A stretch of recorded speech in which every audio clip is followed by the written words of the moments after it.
Pemirsa, pelaksanaan PPKM level 3 di Bali memberikan pelonggaran kegiatan di berbagai lini termasuk beraktivitas, berwisata, dan saat ini pelaksanaan pembelajaran tatap muka.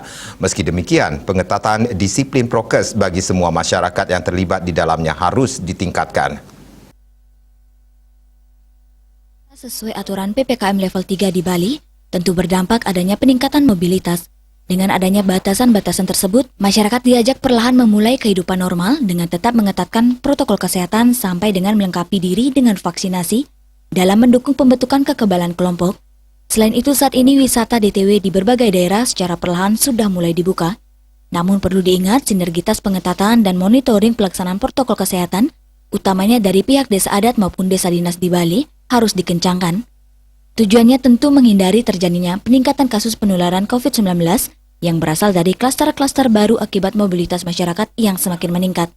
Untuk memperketat tentang pelaksanaan prokes COVID-19, di desa adat ada yang namanya Satgas Gotong Royong Penanggulangan COVID-19.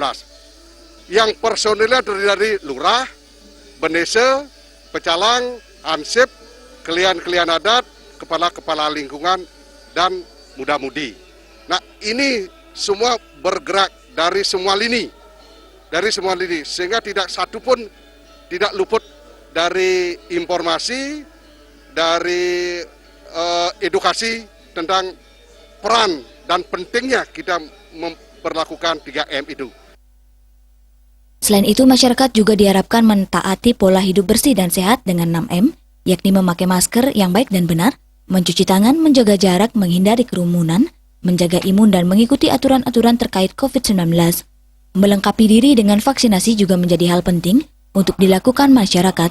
Juliana, Bali TV.